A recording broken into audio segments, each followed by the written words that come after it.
వందే మాత్రం. నేను మీ journalist Navata. Welcome to our political. చెప్పులు మోయడానికి కొందరు, పట్టుకోవడానికి మరికొందరు. జంతర్ మంతర్ వద్ద సరికొత్త నిరసన రాజకీయం.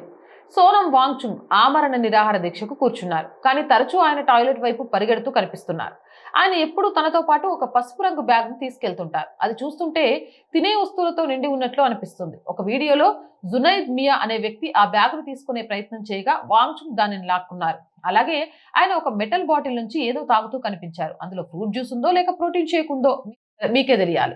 ఇక ఆ బాటిల్ ని ఎప్పుడు తెల్లటి టవల్ తో చుట్టి ఉంచుతారు. సాధారణ నీళ్ళైతే పారదర్శకమైన బాటిల్లో తాగొచ్చు కదా, మరి మెటల్ కంటైనర్ లో దాచాల్సిన అవసరం ఏమొచ్చింది?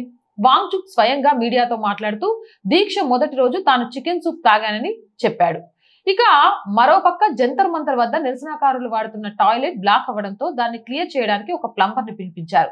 ఆ ప్లంబర్ పైపులను శుభ్రం చేస్తున్నప్పుడు అందులో బర్గర్ కింగ్ ర్యాపర్లు ఇరుక్కుపోయి కనిపించాయట. ఈ నిరసనలు ఇలాగే కొనసాగితే గతంలో షాహీన్ బాగ్ నిరసనల సమయంలో జరిగిన ఉదాంతాల తరహాలోనే ఇక్కడ కూడా మరికొన్ని వింతలు బయటపడొచ్చు. దానికి మొదట దీపక్ అనే వ్యక్తిని దీక్షలో కూర్చోబెట్టడానికి ప్లాన్ చేశారు. కానీ ఆయన కొన్ని గంటలకే దీక్షలో తినకుండా కూర్చోలేకపోయారు. అందుకే ఈ ఆటలో అన్ని మెలకువలు తెలిసిన ప్రొఫెషనల్ మాస్టర్ అయిన వాంగ్చుక్ ని రంగంలోకి దించారు. ఇక్కడ ఈ నిరసనలో కనిపిస్తున్న విచిత్రమైన కూటమిని చూడండి. 59 ఏళ్ల సోనం వాంగ్చుక్, 69 ఏళ్ల ప్రశాంత్ భూషణ్, ఇక 61 ఏళ్ల ప్రకాష్ రాజ్. ఇవన్నీ చూస్తుంటే ఇది కేవలం జెన్జీ యువత కోసం కొందరు నడిపిస్తున్న ఒక పొలిటికల్ గేమ్ లాగా అనిపిస్తుంది. అవునంటారా కాదంటారా? మీ అభిప్రాయం కామెంట్ చేయండి. జై హింద్, జై భారత్. అలాగే మోర్ వీడియోస్ కోసం R group of channels, R voice, R political, R Sanskriti 3 channels ని వెంటనే సబ్స్క్రైబ్ చేయండి. కంటెంట్ బాగుంది అనిపిస్తే లైక్ చేయండి, షేర్ చేయండి. అండ్ ఆర్థికంగా ఫస్ట్ తారీఖు వచ్చింది, అండ్ శాలరీస్, రెంట్, ఇలా అనేక అవసరాలు ఉంటాయి.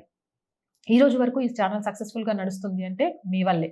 ఇక ముందు నడవాలన్నా మీరే ఈ ఛానల్ని ఆర్థికంగా ఆదుకోవాలి. మేము బ్రేక్ ఈవెన్కి చేరుకునేదాకా ఆర్థికంగా ఆదుకుంటారు అని ఆశిస్తున్నాం. ఆర్థికంగా ఆదుకోవడం కోసం స్క్రీన్ మీద గూగుల్ పే, ఫోన్ పేతో పాటు అకౌంట్ డీటెయిల్స్ ఇస్తున్నాము. మీకు తోచిన సహాయాన్ని అందించండి. అలాగే వ్యాపార ప్రకటనల కోసం 8328500576 నెంబర్ని సంప్రదించండి. జై హింద్, జై భారత్.